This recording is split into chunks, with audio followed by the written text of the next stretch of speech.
أيها الذين آمنوا اتقوا الله حق تقاته ولا تموتن إلا وأنتم مسلمون. يا أيها الناس اتقوا ربكم الذي خلقكم من نفس واحدة وخلق منها زوجها وبث منهما رجالا كثيرا ونساء واتقوا الله الذي تساءلون به والأرحام إن الله كان عليكم رقيبا. يا أيها الذين آمنوا اتقوا الله وقولوا قولا سديدا يصلح لكم أعمالكم ويغفر لكم ذنوبكم ومن يطع الله ورسوله فقد فاز فوزا عظيما. فقد قال الله تبارك وتعالى في كلامه المجيد والفرقان الحميد: بسم الله الرحمن الرحيم. ألف لام ميم. أحسب الناس أن يتركوا أن يقولوا آمنا وهم لا يفتنون. ولقد فتنا الذين من قبلهم فليعلمن الله الذين صدقوا وليعلمن الكاذبين.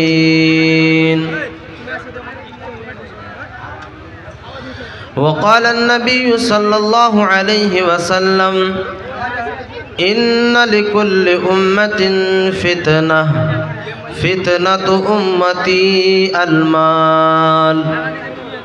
رب اشرح لي صدري ويسر لي أمري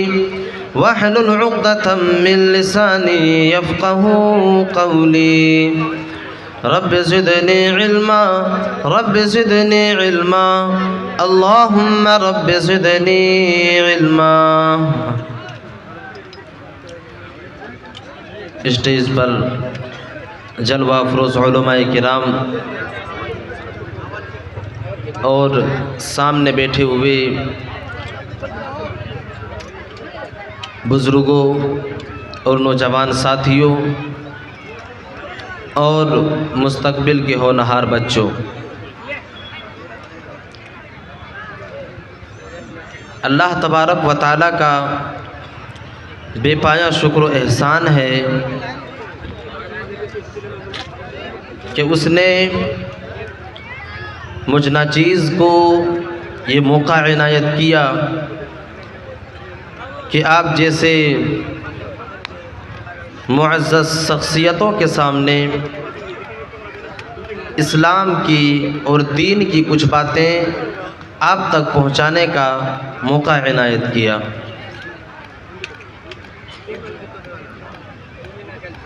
میں نے خطبہ مسنونہ کے بعد جو آیت کریمہ تلاوت کی ہے، اس آیت کریمہ کے اندر اللہ تبارک و تعالیٰ نے اپنی ایک سنت کا تذکرہ کیا ہے۔ اللہ تبارک و تعالیٰ کی ہمیشہ ایک یہ سنت رہی ہے کہ وہ اپنے بندوں کو آزماتا ہے، خاص کر کے اپنے ان بندوں کو جو ان کے سب سے زیادہ قریبی ہوتے ہیں، جو متقی ہوتے ہیں، جو پرہیزگار ہوتے ہیں۔ اللہ تبارک و تعالیٰ انسانوں کو دو طریقے سے آزماتا ہے، لیکن ہم اور آپ ایک طرح کی آزمائش کو آزمائش سمجھتے ہیں، اور وہ آزمائش شہوات کی آزمائش ہے۔ وہ آزمائش ایک انسان کی ذاتی چیزوں سے ہوتی ہے، ہم اور آپ اسی کو آزمائش سمجھتے ہیں۔ جبکہ اللہ تبارک و تعالیٰ انسانوں کو دو طریقے سے، دو راستے سے آزماتا ہے، ان میں سے ایک راستہ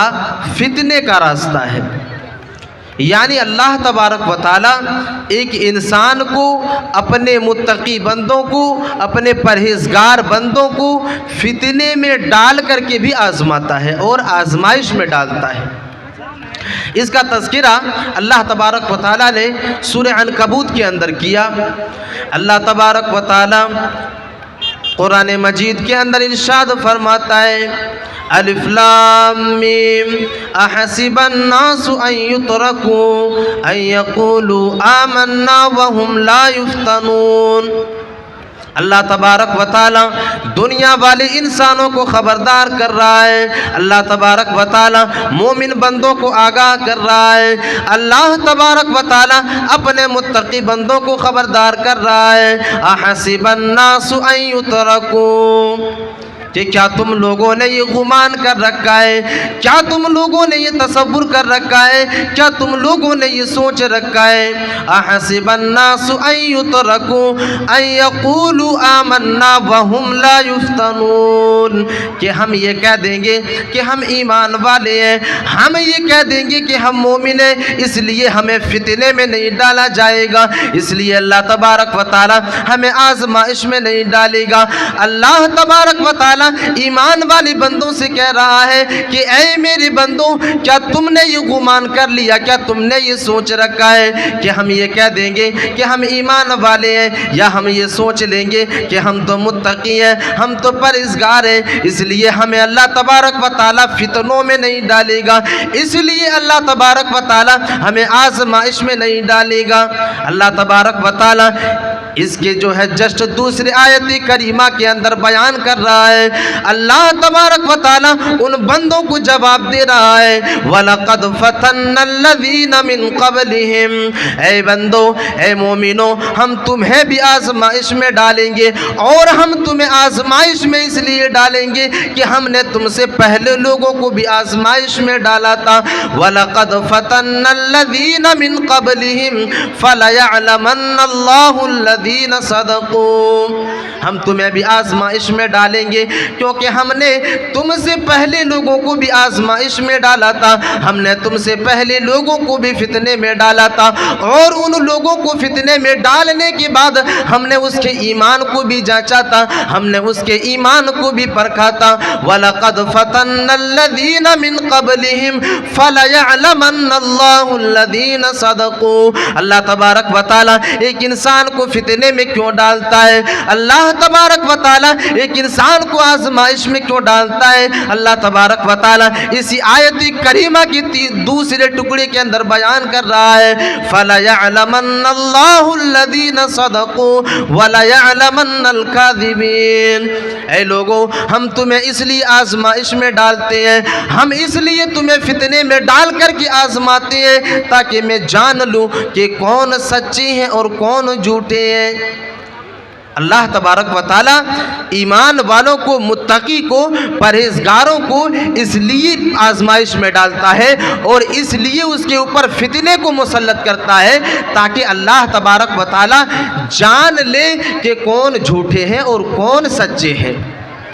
میرے عزیز ساتھیوں، آج ہمارے معاشرے کے اندر، آج ہمارے سماج کے اندر کتنے ایسے انسان آپ کو ملیں گے جو انسان نماز بھی پڑھتا ہے، جو انسان روزے بھی رکھتا ہے، جو انسان صوم و صلات کی پابندی میں اپنی زندگی کو گزارا کرتا ہے، لیکن تھوڑی سی پریشانیاں آتی ہیں، وہ انسان اپنے ایمان کا سودا کرنے کے لیے تیار ہو جاتا ہے، وہ انسان اپنے ایمان کو بالائے طاق رکھ کر کے وہ انسان جو ہے اپنے ایمان کو بیچنے کے لیے تیار ہو جاتا ہے۔ میرے عزیز ساتھیوں، اسی لیے تو اللہ تبارک و تعالیٰ کہہ رہا ہے کہ ہم تمہیں اس لیے آزمائش میں ڈالتے ہیں، ہم تمہیں اس لیے فتنے میں ڈالتے ہیں تاکہ ہم جان لیں، تاکہ مجھے پتہ لگ جائے کہ کون ایمان کے معاملے میں سچے ہیں اور کون ایمان کے معاملے میں جھوٹے ہیں۔ میرے عزیز ساتھیوں، آج ایک انسان نماز بھی پڑھتا ہے اور بیماریوں سے چھٹکارا پانے کے لیے شرک کے کاموں کا ارتکاب بھی کرتا ہے.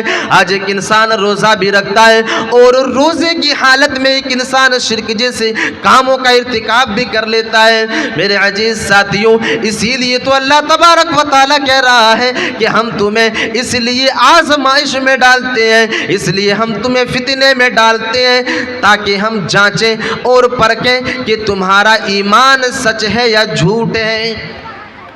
اللہ تبارک و تعالیٰ ایک انسان کو فتنے میں اسی لیے ڈالتا ہے اور آزمائش اس کے اوپر اس لیے مسلط کرتا ہے تاکہ اللہ تبارک و تعالیٰ جان لے کہ کون ایمان کے معاملے میں سچے ہیں اور کون ایمان کے معاملے میں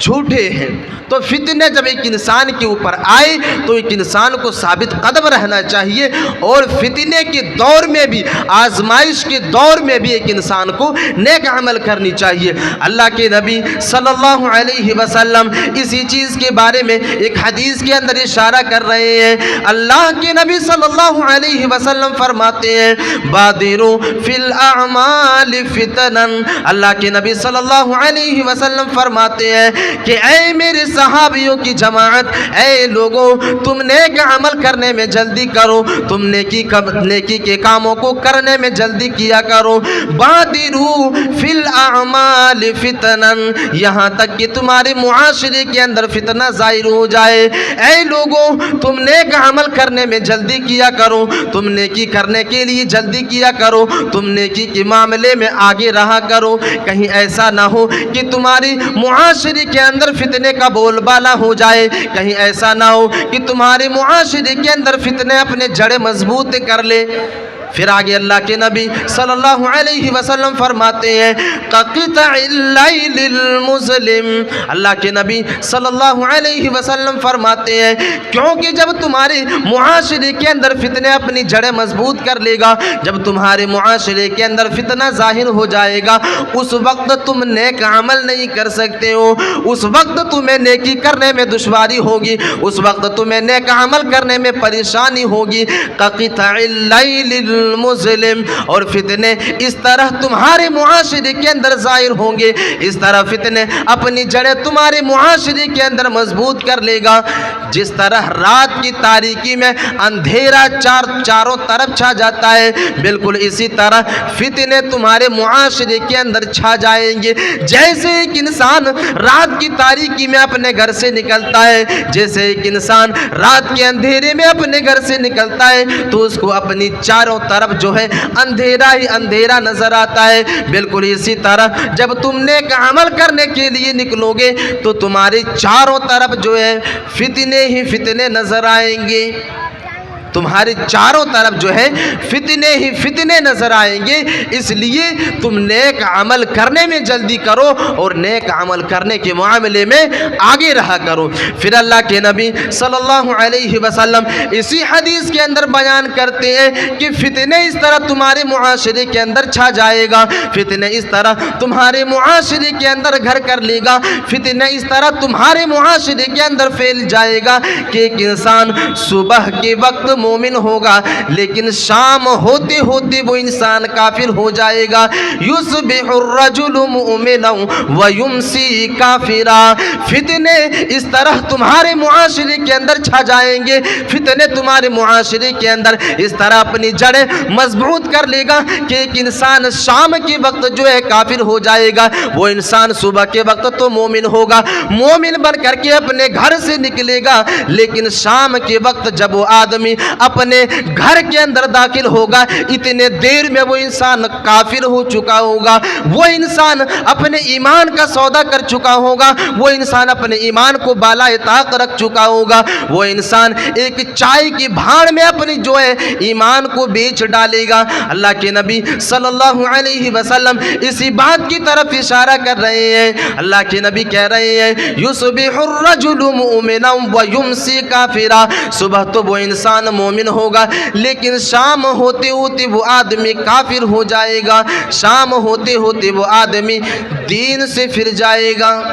میرے عزیز ساتھیوں، اسی حدیث کے اندر آگے اللہ کے نبی صلی اللہ علیہ وسلم فرماتے ہیں وَيُمْسِي مُؤْمِنًا وَيُصْبِحُ كَافِرًا، جس طرح صبح کے وقت ایک انسان مومن ہوگا اور شام کے وقت کافر ہو جائے گا، اسی طرح کچھ لوگ بھی ہوں گے جو شام کے وقت مومن ہوگا، جو رات کے وقت وہ انسان مومن ہوگا، لیکن صبح ہوتے ہوتے وہ آدمی کافر ہو جائے گا۔ وہ آدمی 12 گھنٹے بھی اپنے ایمان کی حفاظت نہیں کر سکے گا۔ وہ انسان اسے دنیا کے اندر ایسے فتنوں سے سابقہ پڑ جائے گا، ایسی چیزیں اس کے سامنے آ جائے گی کہ وہ انسان ان چیزوں سے بچ نہیں پائے گا، ان فتنوں سے بچ نہیں پائے گا، اور وہ انسان اپنے ایمان کا سودا کر لے گا، اور وہ انسان جو مومن ہوگا وہ آدمی صبح تک کافر ہو جائے گا،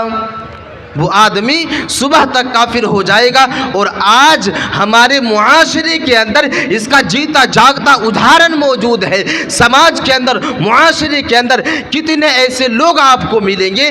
جو انسان نماز بھی پڑھتے ہیں اور شرک کا ارتکاب کرتے ہیں۔ فتنوں میں سب سے بڑا فتنہ آج ہمارے سماج اور معاشرے کے اوپر شرک کا فتنہ ہے، اور اسی شرک نے نہ جانے آج کتنے مسلمانوں کے ایمان کو جو ہے ڈگمگا کر کے رکھ دیا ہے، کتنے ایسے انسانوں کے ایمان کو تباہ و برباد کر کے رکھ دیا ہے۔ ایک انسان جانتا ہی نہیں ہے کہ یہ چیز شرک ہے، ایک انسان نماز بھی پڑھتا ہے اور شرک کے کاموں کا ارتکاب بھی کرتا ہے۔ اللہ کے نبی صلی اللہ علیہ وسلم کے بارے میں اللہ تبارک و تعالیٰ نے قرآن مجید کے اندر ارشاد فرمایا، اللہ تبارک و تعالیٰ نے شرک جیسے جراثیم کو، شرک جیسی غلاظت کو کس چیز سے جوڑا ہے؟ اللہ کے نبی صلی اللہ علیہ وسلم سے اللہ تبارک و تعالیٰ کہہ رہے ہیں کہ اے میرے نبی، اگر آپ بھی شرک کرتے تو ہم آپ کے جو ہے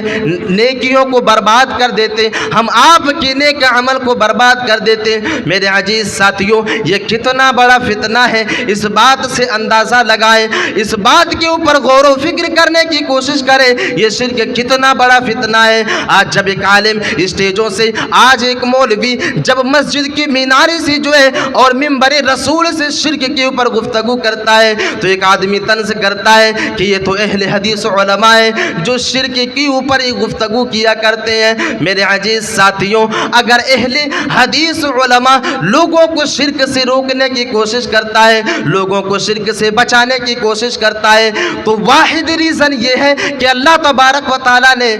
اس انسان کے نیک عمل کو برباد کر دیتا ہے جو انسان شرک کا ارتکاب کرتا ہے۔ میرے عزیز ساتھیوں، شرک کتنا بڑا فتنہ ہے، شرک اتنا بڑا فتنہ ہے کہ اللہ تبارک و تعالیٰ نے سورہ انعام کے اندر 18 انبیاء کرام کا تذکرہ کیا ہے۔ 18 انبیاء کے ناموں کا تذکرہ کرنے کے بعد اللہ تبارک و تعالیٰ نے سورہ انعام کے اندر اس آیت کریمہ کے اندر ان تمام کی تمام انبیاء کے بارے میں تذکرہ کر دیا، وَلَوْ أَشْرَكُوا لَحَبِطَ عَنْهُمْ مَا كَانُوا يَعْمَلُونَ۔ اے لوگوں، اگر یہ میری 18 انبیاء جو ہیں، اگر یہ لوگ بھی شرک کا ارتکاب کرتے، اگر یہ لوگ شرک کا ارتکاب کرتے، اللہ تبارک و تعالیٰ کو چھوڑ کر کے اگر غیر اللہ کے سامنے سجدہ کرتے تو ہم اس کے نیکیوں کو بھی برباد کر دیتے، ہم اس کے نیک عمل کو بھی تباہ و برباد کر کے رکھ دیتے۔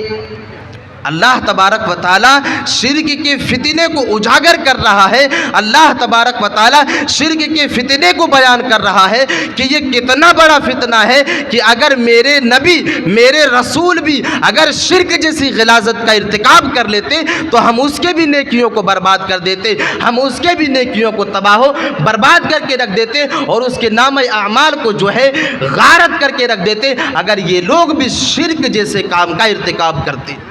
میرے عزیز ساتھیوں، آپ اندازہ لگائیں، اللہ تبارک و تعالیٰ شرک کے فتنے کو بیان کر رہے ہیں۔ پھر اللہ کے نبی صلی اللہ علیہ وسلم مرض الموت میں مبتلا ہے، آخری وقت ہے، اللہ کے نبی صلی اللہ علیہ وسلم اس دنیا کو چھوڑ کر کے جا رہے ہیں۔ حضرت عائشہ صدیقہ رضی اللہ تعالی عنہا بیان کرتی ہیں کہ اللہ کے نبی صلی اللہ علیہ وسلم مرض الموت میں مبتلا ہے، پریشانی کی حالت میں موجود ہے۔ ایسے حالت میں اللہ کے نبی صلی اللہ علیہ وسلم اپنی زبان سے یہ الفاظ ادا کر رہے ہیں، لعنت اللہ علی الیہودی والنصارى، اللہ کے نبی صلی اللہ علیہ وسلم یہودیوں کے اوپر اور نصارہ کے اوپر لعنت کر رہے ہیں۔ اللہ کے نبی صلی اللہ علیہ وسلم یہودیوں اور نصارہ کے اوپر بد دعا کر رہے ہیں۔ کیوں کر رہے ہیں؟ اللہ کے نبی صلی اللہ علیہ وسلم بیان کرتے ہیں، اتخذوا قبور انبیائہم مساجد،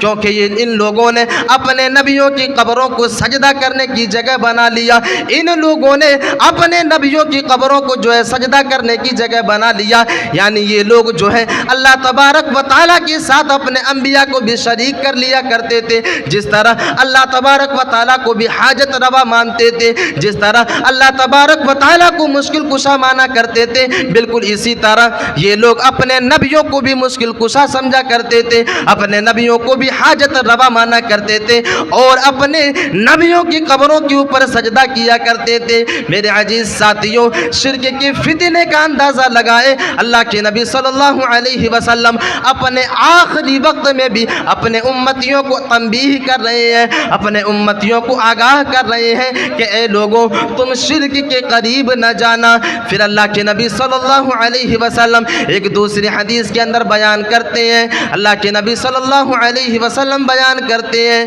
اللہم لا تجعل قبری وثنا یعبد، اللہ کے نبی صلی اللہ علیہ وسلم کہتے ہیں کہ اے میرے رب، اے پروردگار عالم، میرے اس دنیا سے چلے جانے کے بعد، میرے اس دنیا سے جو ہے کوچ فرما جانے کے بعد، مجھے میرے وفات ہو جانے کے بعد، انتقال کر جانے کے بعد، اے میرے رب، میری قبر کو سجدہ کرنے کی جگہ نہ بنا دینا، میری قبر کو جو ہے چراغاں کرنے کی جگہ نہ بنا دینا۔ میرے عزیز ساتھیوں، اللہ کے نبی صلی اللہ علیہ وسلم اپنے آخری وقت میں آ کے ان باتوں کی طرف اشارہ کیوں کر رہے ہیں؟ اس لیے کر رہے ہیں کہ اے میرے امتیوں کے لوگوں، اے امت محمدیہ، یہ شرک ایک بہت بڑا فتنہ ہے، تم اس فتنے سے بچے رہنا، تم ان فتنے سے ہمیشہ بچتے رہنا، کیونکہ یہ فتنہ تمہاری نیکیوں کو برباد کر سکتا ہے، تمہاری نیکیوں کو تباہ و برباد کر سکتا ہے، تمہارے نیکیوں کو تباہ و برباد کر سکتا ہے۔ اگر تم ان فتنوں سے نہیں بچو گے تو تمہاری نیکیوں کو جو ہے تباہ و برباد کر سکتا ہے۔ تو میرے عزیز ساتھیوں، یہ فتنہ جو ہے شرک کا فتنہ ہے، اگر ہم نے اپنے آپ کو شرک کے فتنے سے نہیں بچایا تو آپ اس بات کو مان کر کے چلیں کہ آپ کا ایمان خطرے میں ہے اور آپ کی نیکیاں جو ہے وہ تباہ و برباد کر دی جائے گی، آپ کی نیکیوں کو جو ہے تباہ و برباد کر دیا جائے گا۔ تو ایک فتنہ شرک کا فتنہ ہے، اور دوسرا فتنہ جو ہے وہ مال کا فتنہ ہے۔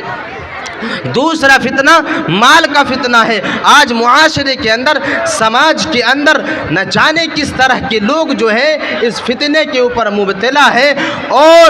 مال اور دولت کی لالچ میں نہ جانے ایک انسان کس طرح کے کاموں کا ارتکاب کر لیا کرتے ہیں، کس طرح کے کاموں کو انجام دے دیا کرتے ہیں۔ میرے عزیز ساتھیوں، اللہ کے نبی صلی اللہ علیہ وسلم بیان کرتے ہیں، ان لکل امت فتنہ،